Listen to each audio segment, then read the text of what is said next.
different symbol, say capital omega. Vorticity, therefore, although it's just a vector calculus quantity or a vector operated outcome, it relates to angular velocity, which is a measure of rotationality in the flow. Now, there are different types of flows where rotationality is very, very important. And to hallmark how much of rotationality is important or not in a flow, there is a particular definition which is called as circulation. So, by the name circulation, it is at least from the English word, it seems that circulation is related to something which is circulating or in a different way rotating. So circulation is a quantitative way of describing the strength of rotation in the flow. So circulation, we define it like this.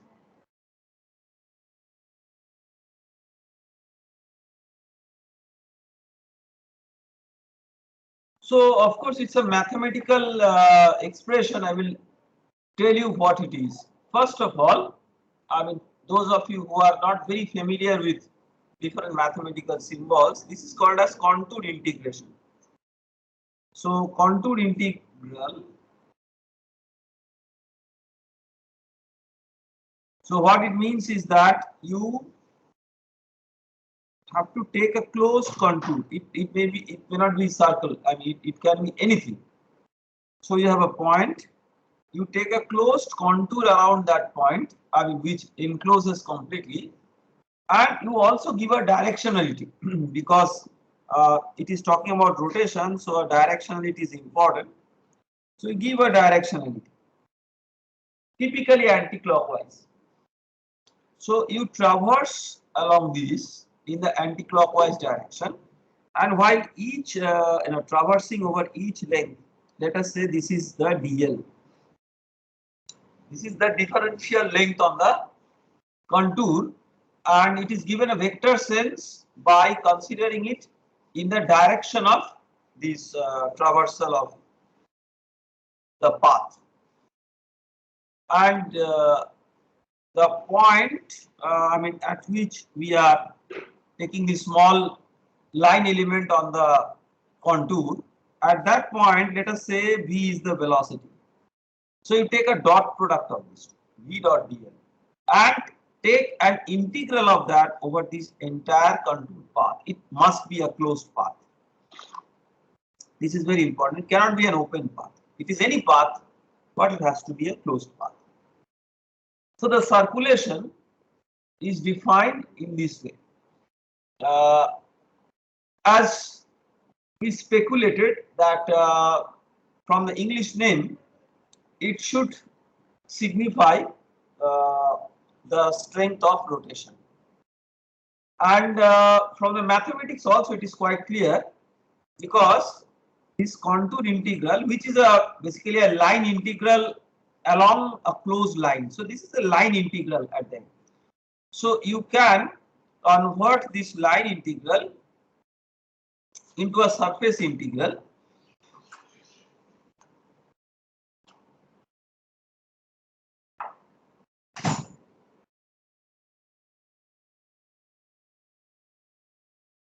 By considering a surface which is included by this contour, and in that way, when the contour integral or the line integral is changed to the corresponding surface integral, this v is replaced by curl of v, and the line integral, when it is replaced by a surface is represented as a vector by its normal direction. So this is a unit normal to the surface. Unit vector normal to the surface. So if you have any surface, it has a normal direction. So we also specify it is outward normal, not inward. So we define something called as outward and inward depending on the sense. We will come into that more as we are going to talk about fluid flow across surfaces. So what is inward, what is outward, how to express it in unit vector form, we will see all this. But when you have a surface, it has a normal direction. Local normal because a surface may be undulated, so locally at every point you may have different normal directions. So local normal, you have local ds, and the normal has to be outward rather than inward. So with this consideration, you are converting the line integral into the surface integral, and this is called as Stokes theorem in vector calculus. So this has nothing to do with any physical velocity or vorticity, whatever, because this vector v is any arbitrary vector. In fluid mechanics, we are talking about the physical significance of this when this vector v is a velocity vector. So first of all, when you have this curl of v, this is the vorticity vector. So that means the circulation and the vorticity, they are related, and if you just calculate the scalar magnitude, the circulation should be related to the vorticity times the area.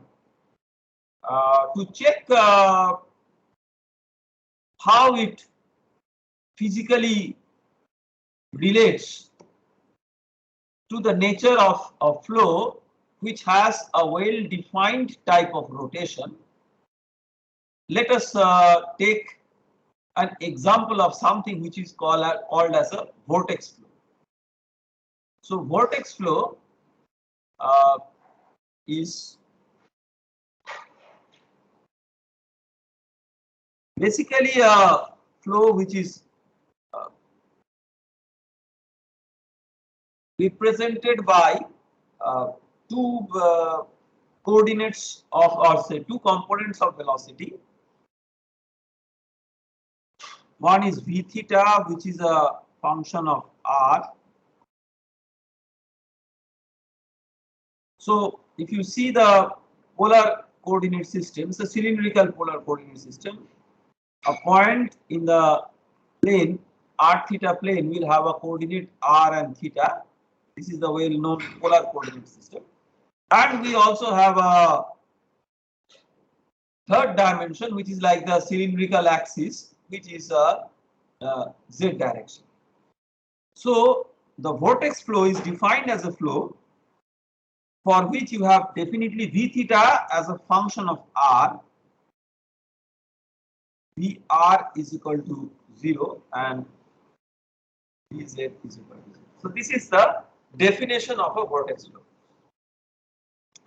So I will refer to two examples. Example 1, which is called as a forced vortex.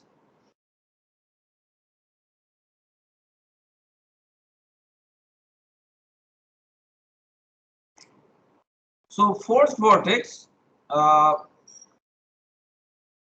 say v theta is equal to some constant into r is an example. So and there is 0 Vr and Vz that I am not writing anyway. So our objective is to calculate the circulation around a closed contour. To do that, because this is a description in the cylindrical polar coordinate system, let us take an element in the cylindrical coordinate system. and this hatched element, let us say, is an arc or is included between two arcs. One is at a radial location r, another is at a radial location r plus dr. Angle is d theta. So let us say that we have the closed contour as this one. Okay.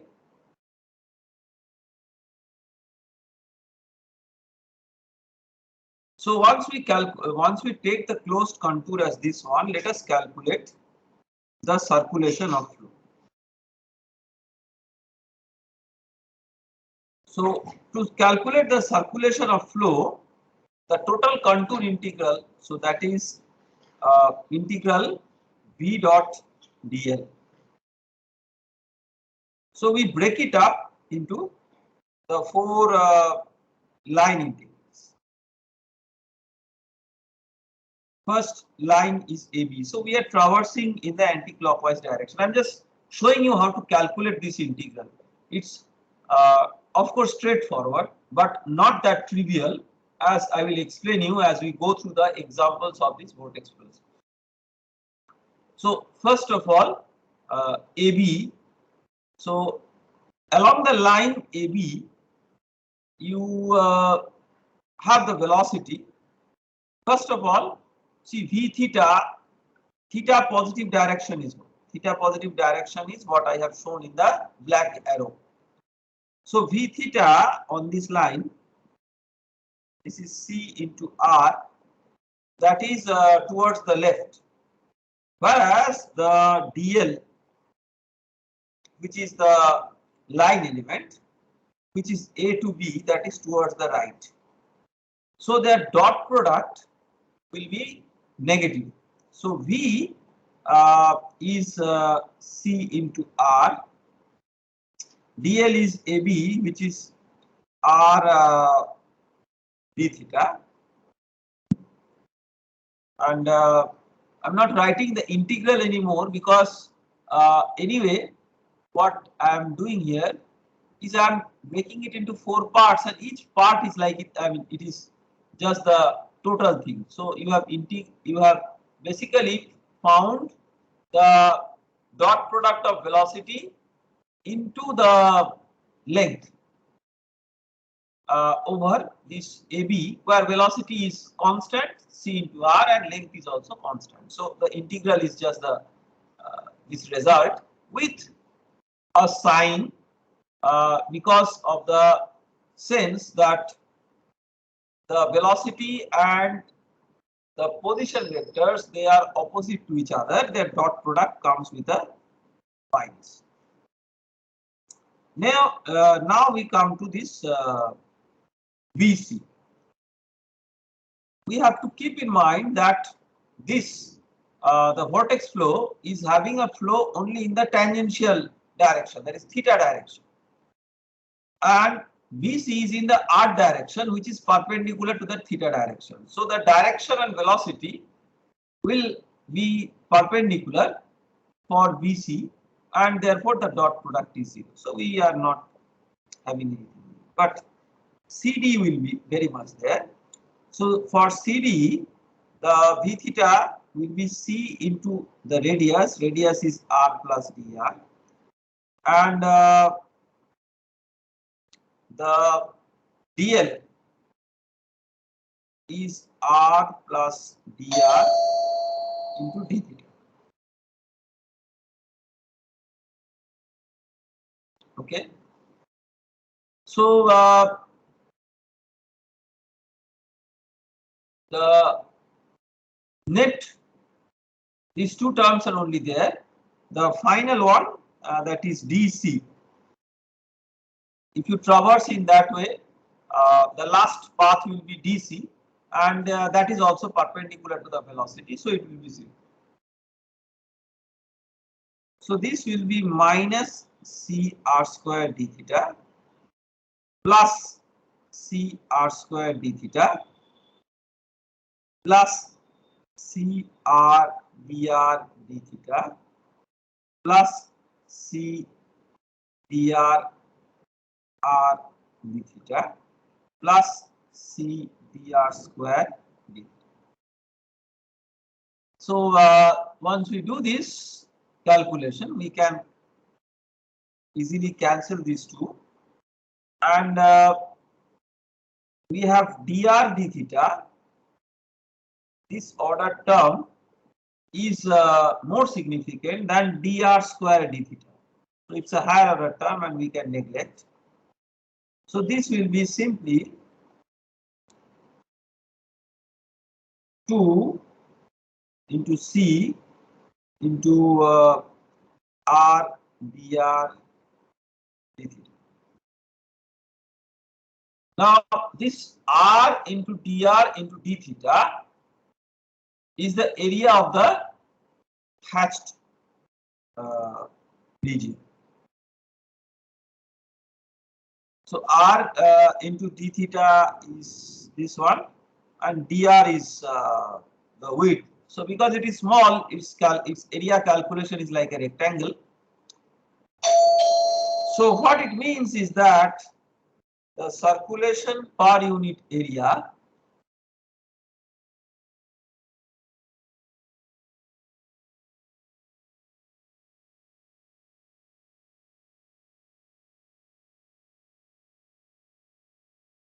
is equal to 2C. Okay. So circulation per unit area, we just saw by Stokes theorem, is the vorticity, right? And vorticity is twice the angular velocity in terms of magnitude, and therefore this parameter C, which we perceived as a pure mathematical parameter, this is nothing but the angular velocity, because this is vorticity, twice the angular velocity. That means it is something like v theta is equal to omega r. So this is like a rigid body motion where v is equal to omega r when something is moving like an angular velocity with velocity omega. So as if, although the fluid is not a rigid body, by some way you are forcing the fluid to rotate like a rigid body with an equivalent angular speed omega, and that kind of motion is the force vortex. So how do you physically see a force vortex? Let us say that you have a cylindrical container and you have some water in that.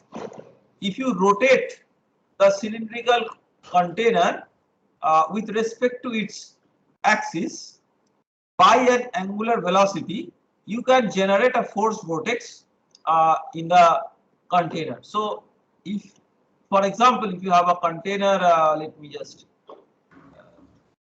try to draw it. So if you have a container like this and there is some water, and if you rotate it, say water was initially up to this. Now if you rotate it with respect to the axis with angular velocity omega,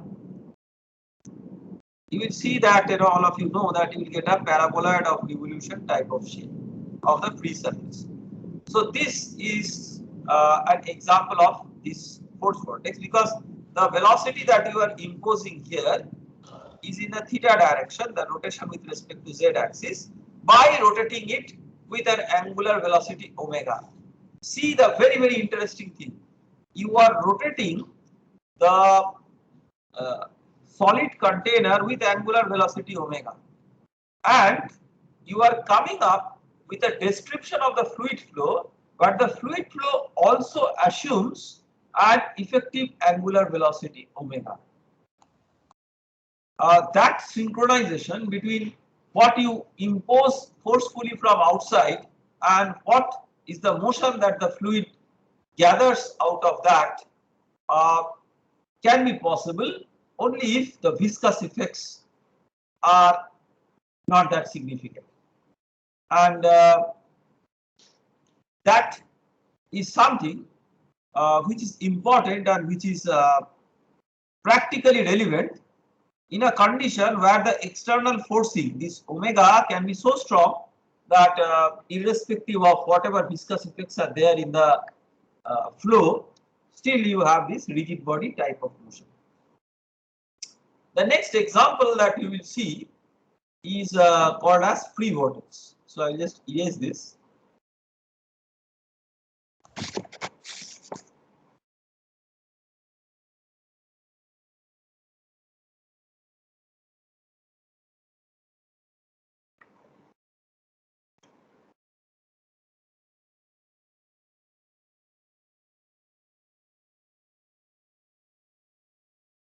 So free vortex is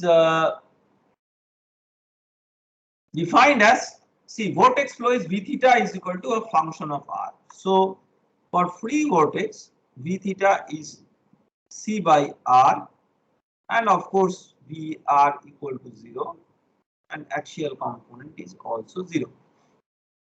Okay.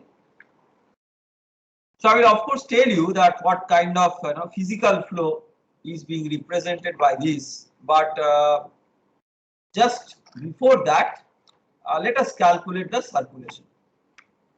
So I will draw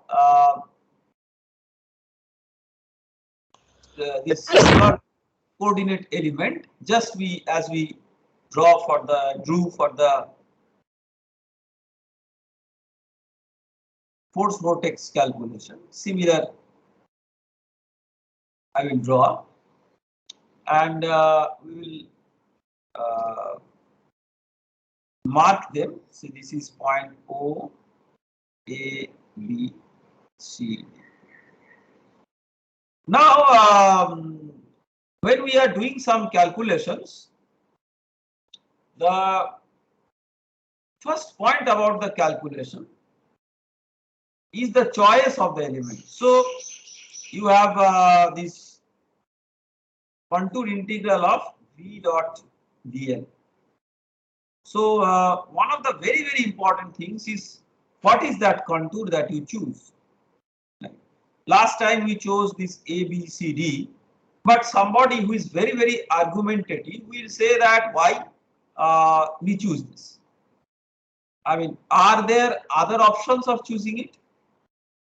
So to understand whether there are other options which are good options or not, let us consider this as option. So this is our contour is as an example OAB. So let us calculate the circulation. So OAB has these 3 lines as you traverse. So first of all,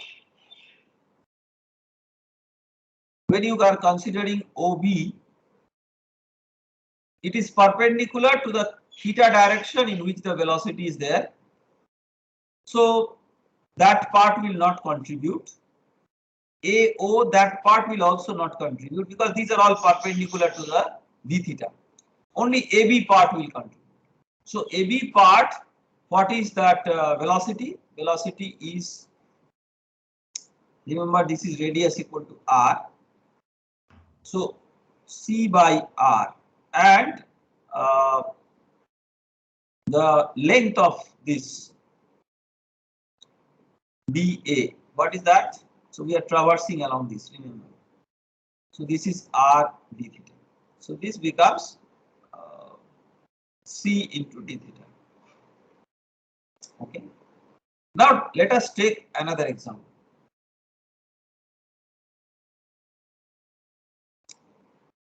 The second example is our good old previous example. That is this A, B, C, D. So what is the circulation here? First along AB, Excuse me, which sir. is, yes, yes. Sir, in the last case for forced vertex, sir, the paths were different, but still we cancelled out the integrand. Sir, why did we do so? No, what we cancelled, I cannot understand your question. What did we cancel? Sir, like the paths AB and CD were different, but still we ignored the integral sign and we solved for the integrand. No, no, no. I mean, AB and CD. See what you are calculating. You are calculating is V dot dl. So and so, what is the meaning of integration? Meaning of integration is summation, right? So Yes, sum sir. of these over all elements. So this A, B, C, D. These are all individual elements. So we have basically algebraically summed up these four ones. That is the integration. These are all differentially small elements. Yes, sir. Yes, sir. Got it, sir. Okay. Thank you, sir. Okay. So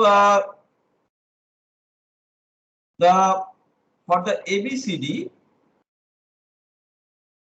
we start with A and traverse the path. So for AB, this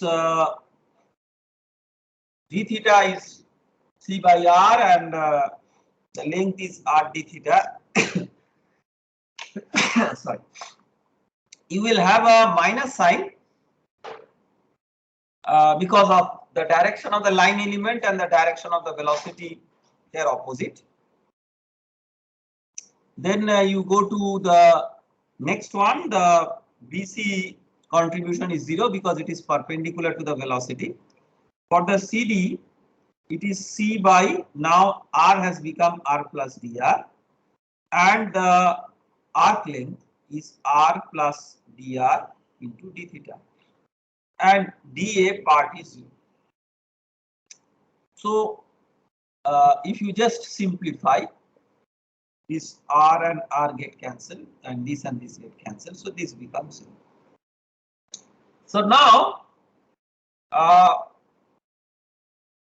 we are getting an impression that the value of the circulation is dependent on the contour that we choose to calculate it. In other words, for the contour OAB, it is non-zero, whereas for the contour ABCD, it is 0. But when we are calculating the circulation, we are entitled to take any arbitrary contour around a point, and the result is supposed to be independent of the contour, because circulation is related to the vorticity and vorticity is not dependent on any contour. So circulation should also not be related to any contour or dependent on any contour, but we see that there are two different results for two different contours. That means something has gone wrong here. So what has gone wrong? To understand that, we have to look into the definition very carefully. This one, so see, mathematically we write so many expressions, but so many considerations are hidden in that expression that we must keep in mind, and that is why I gave you this specific example. So this contour, one of the important restrictions is that should not include any point of singularity.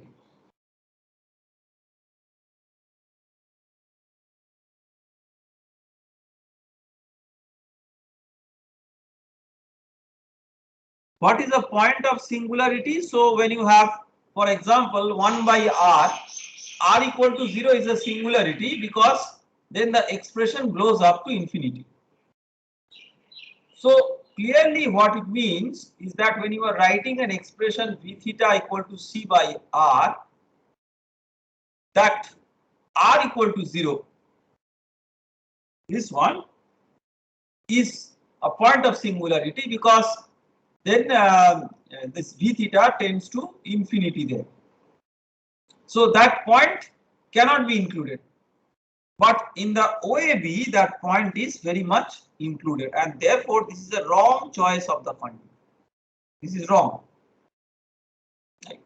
So the choice of the contour, of course, can be arbitrary, but arbitrary to an extent that it does not include any point of singularity. So that means this remains a valid contour, and this result therefore is physically valid. Now, when you say a free vortex, the circulation 0 means actually the vorticity is also 0, and because the vorticity is an indicator of rotation in the flow, this means that there is no rotation in the flow. So this is something called as irrotational flow. How do you see such a flow in practice? So you open the tap of your kitchen sink and try to see that when the water is draining through the pipe of the kitchen sink, what is the nature of the flow? The best way to see it is that just put a little bit of color and in the water, drain the water through the kitchen sink and keep the tap open. Do not make a high speed flow so that you will not be able to visualize it well. Just keep the tap open to a medium level and then study the flow.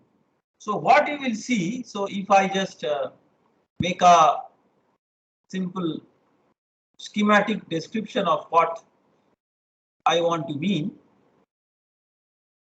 So what you will see is something like this. So this is the axis of the pipe through which the water is draining.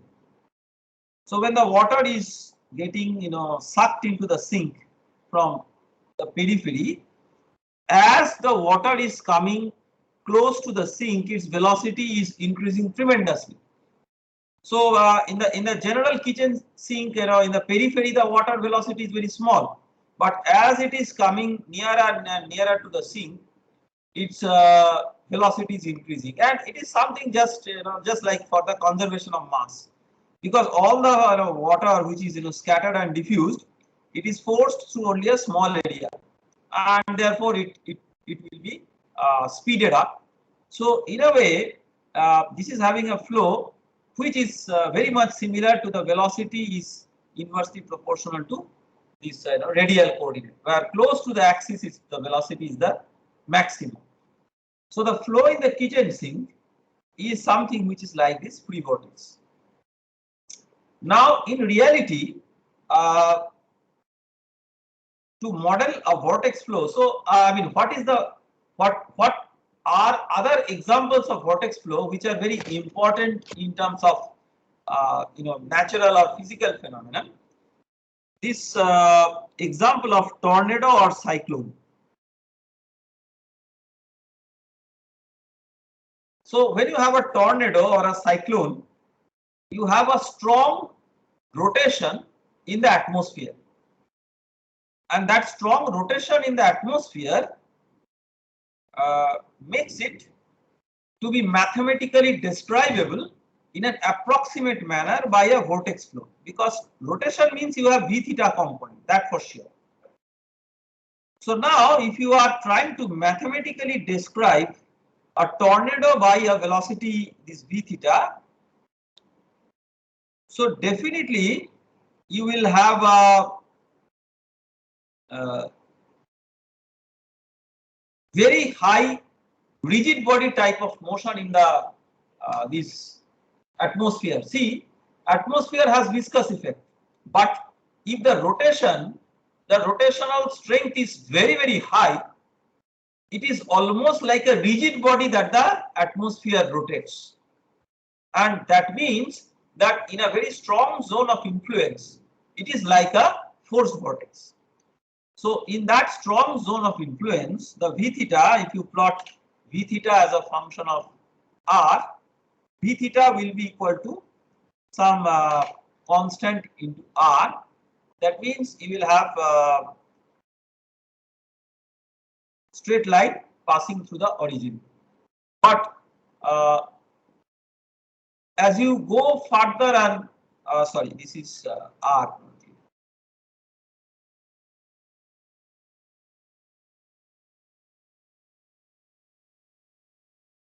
So, but as you go further and further away, this strength is much less, and therefore, I mean, if you can model it by this free vortex, that the rotational effect, for example, at R tends to infinity, uh, much away from the zone of influence, it should tend to 0.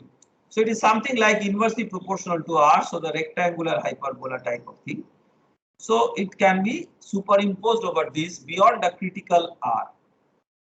So the velocity is maximum at this R, which you can imagine as the eye of the tornado. So here you have a mixed bag of description. On one side you have this proportional to R, and this is proportional to 1 by R. So this is a combination of free and forced vortex. This is called as a Rankine vortex. So this is just an approximate mathematical way to represent some of the atmospheric rotational flows, which leads to catastrophes in say creating havoc in different parts of the atmosphere. So summarily, the vortex flows are very important, and they have relevance in our daily life as well as in nature, and we have seen how to express the strength of the rotation as a very important kinematic parameter. Next, what we will do is we will go a little bit away from the description of angular motion and consider something which apparently is not a topic of kinematics, but because of its connectivity with the kinematics, we are describing it in the same chapter. So you have to keep in mind that the topic that we are going to talk about, that is conservation of mass, one of the very important considerations. This is not fundamentally a topic of kinematics, that is motion, but it is related to motion, and therefore we will bring this up in the context of kinematics. So to do that, we will start with an approach. So we will assume that there is a fluid element of an identified mass. So let us call it as a control mass. So control mass is an element of mass, say a lump of fluid, which has some mass, and we can write whatever is the mass as the corresponding density times the volume. Because V we are also using for velocity, so I will use a different symbol for volume. This one, and this is density.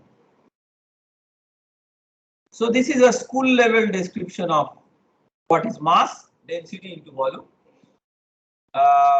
And as for almost all topics, I intend to start with whatever all of us have learned in school at different levels.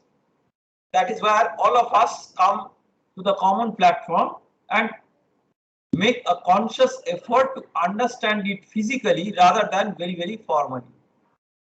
more formally we understand, more sophisticated we become in terms of the description, but there is a chance that actually we do not understand. We just are able to express it formally. So that is not a good conceptual foundation of understanding. So we'll start with this description of mathematical. I mean, if you call it mathematical, but it is ultra simple mathematical. Mass is equal to density into volume. So now we will try to see how the change of mass is related to the change of volume, and that is where kinematics comes into the picture. Change of mass is related to conservation of mass, and change in volume is related to kinematics, because we have discussed earlier that the volumetric strain or the volumetric strain rate is expressible in terms of the velocity as a kinematic parameter. So to find out the change, and remember you have a control mass in which you have this one identified particles, and they will move as this control mass deforms to new configuration. All these things are there, but our objective is not to track the particles, but to express the change in this in terms of Eulerian variables. So we want to see how mass is changing, volume is changing, etc. But in terms of the Eulerian variables. So had it not been Eulerian variables, what would have we done? We have used ordinary differential approach. That means, so first of all, let us say we take log of both sides just to isolate the different terms. You take the log so that density, volume, mass, they are all isolated. Then you differentiate individual terms. So you will get dm by m is equal to d rho by rho plus dv by. This is ordinary differences. But we have to keep in mind that we are not actually this tracking particles in the control mass. We are using an Eulerian approach, that is, we are trying to use velocity at a point, density at a point, etc. to relate that change. So only notational change, which conceptually considers a transformation from Eulerian Lagrangian way of thinking to Eulerian way of thinking, is the replacement of this one. Is just a simple differential with the total differential. And if we are interested about the rate with respect to time, so we will consider the total derivative. But why total derivative? Because in an Eulerian frame, when you are changing time, the particle which has gone to a new location, and therefore because of the change in location has a new velocity, that also has to be accommodated, and that accommodation is through this total derivative.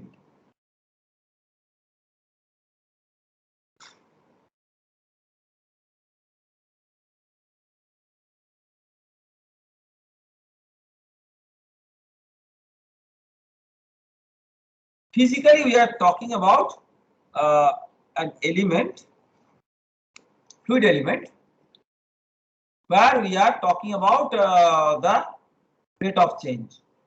The manner in which we have written is total derivative, because we will use Eulerian variables to represent a change in a fluid element or a control mass which is not actually a Eulerian element. So that is why this bridging this gap is very much required, and I have discussed it over length to begin with, because this concept is not easy. It is easy to work out the derivatives, integrals, etc. But to synthesize this concept is actually not a very trivial job. So now let us try to write various terms. First of all, so you have identified a fluid element like this.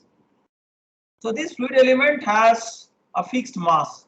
So as per law of conservation of mass, that mass is fixed until and unless there is a energy mass interconversion, which is that so-called E equal to mc square. But that is that relativistic consideration is not coming up in the context of the fluid mechanics that we are talking here, and therefore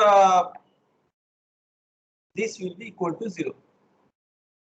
This is simple law of conservation of mass, that mass is neither created nor destroyed. So this is 0. Right hand side, 1 by rho, then the total derivative, how it is defined, partial derivative plus this one, right?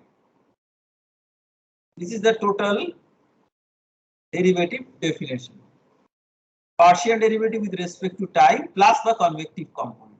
In the physical example of total derivative that we discussed in length, that was total derivative of velocity giving acceleration, but the total derivative concept can be applied to any function.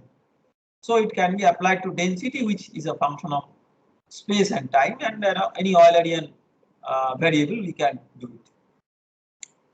Now the next one, what is this? So this is the change in volume of an identified element per unit volume per unit time. So this is the rate of volumetric strain. This we have calculated, or we have got this from the kinematics calculation, and this is nothing but the divergence of the velocity vector. This we have calculated earlier, the divergence of the velocity. Okay. So now if you multiply all these by rho, the density, and density is not 0, and maybe just swap the left hand side and the right hand side. So you have this one.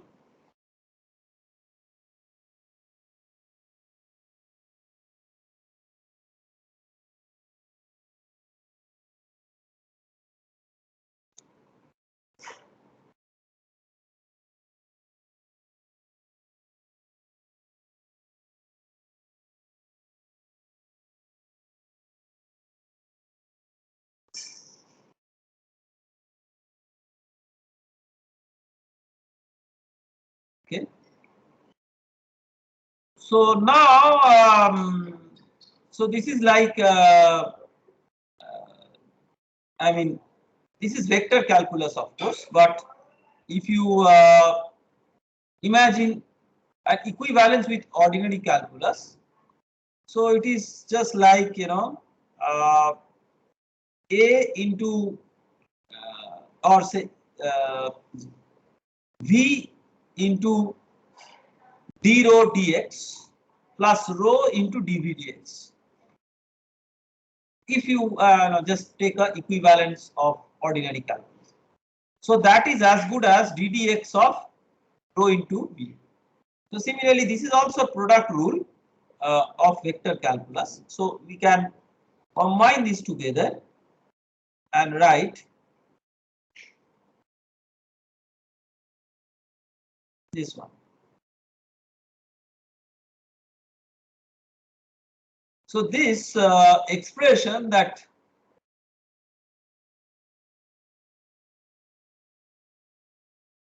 I have written is a mathematical way of describing the conservation of mass in the form of a differential equation, and this is known as continuity equation. Okay. So one part of the continuity equation in the way in which we derive, remember that in younger classes, in junior classes, either this equation was told to you without deriving, or it was derived in a particular way, and that was it. Now in this advanced fluid mechanics, I will show you at least 3 ways of deriving this equation, and each of these 3 ways will give you certain physical insight that other methods will not give. So the only one important physical insight that we carried today, and then we stop the discussion and continue on Monday, is the very important factor that the conservation of mass is related to the rate of volumetric strain. And the rate of volumetric strain is itself a kinematic parameter, but it is related with mass by a parameter which is density, which is not a kinematic parameter. And therefore, the role of density in changing the volume of a fluid, what we perceive may also be perceived by connecting density as a fluid property with the velocity of flow as a flow property, and that connectivity is established through the continuity equation. We will look into it with more insights, and some insights which will tell you that many of the things that you have learned in the undergraduate level is not only incomplete but summarily wrong, and we will touch upon those in the context of conservation of mass and the volume constraint. We'll take it up in the next lecture. So let us stop this class today. But if you have questions, you please